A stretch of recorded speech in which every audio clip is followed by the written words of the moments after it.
you so much. Chairman Marlo, congratulations. Meron na naman tayo panibago at talaga naman si Chairman Marlo napakabait. Alam niyo ba napakabait ni Chairman Marlo, hindi nagagalit. Ako lang yata nagagalit, joke lang. Pero maraming salamat at syempre, 146! Ay, hindi nyo alam, pag 146, Bagong Pilipinas Party List. Ay talaga, wrong agad, wrong. Okay, 146! Oh, ngayon baliktad naman ako magsasabi nun. Bagong Pilipinas Party List! Ay, very good! Yay! Palakpakan natin! Ang Bagong Pilipinas Party List! Suportahan po natin dahil alam nyo naman ang ating administrasyon, ang ating mahal na Pangulong Bongbong Marcos ay kailangan ang mga loyalista sa Baseco! Oh, wala na akong boses. Katulad na kami ni Chairman Marlo ng boses. So, alam po ninyo, 5 araw na lang. Huwag nyo nang palitan ang mga t-shirt nyo po, ah!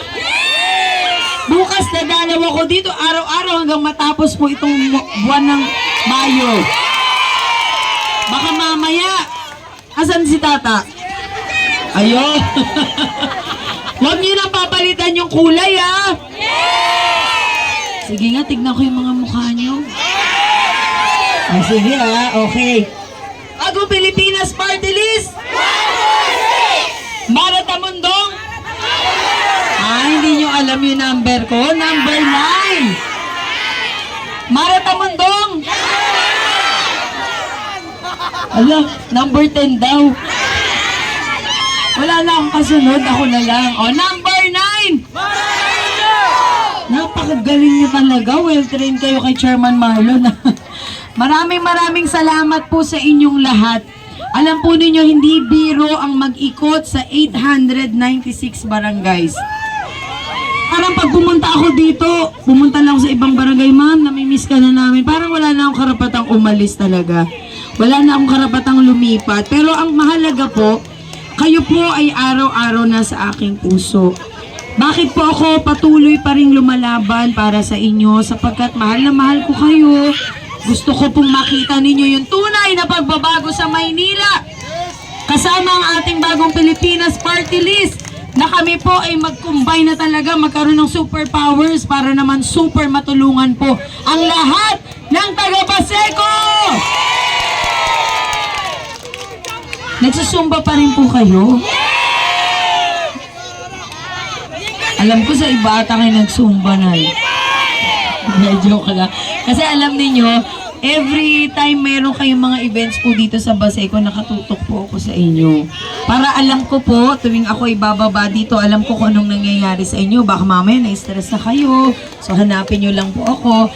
Ako po talaga sa totoo lamang, pilit ko po talagang iniikot ang lahat ng lugar sa kabuuan ng Maynila. Lalong-lalo na po itong Baseco, pangalawang tahanan ko na, ang Baseco! So ngayon, mamimili na lang ako kung saan po ako titira dito. Hindi saan po ako bandang area maganda tumira. Sa barangay? O talaga tao? Hindi nga, saan ako pwedeng tumira kasi titira ako talaga dito.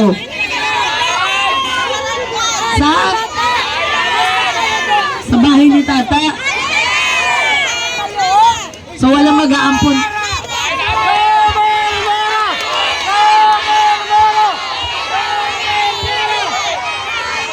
So walang mag-aampun pala sa akin pag ako nandito. Okay, maraming salamat po sa oras na ibinigay po ninyo. Alam po ninyo, yung pinagsamang damdamin natin, kailanman hindi na siguro maghihiwalay. Kumbaga sa mag-asawa, meron na tayong singsing sa kamay. Ngayon, alam ko darating ang araw, mga susunod na araw, magkakaroon ng presyo ang inyong mga daliri. Hindi! Uy, sinasabi ko magkakaroon ng presyo dahil aalokin kayo ng 1,000, 2,000, 3,000. Ma'am naman, minsan lang tong campaign, ma'am. Pero ang mahalaga po, merong isang bagay na hindi po natin maibibenta.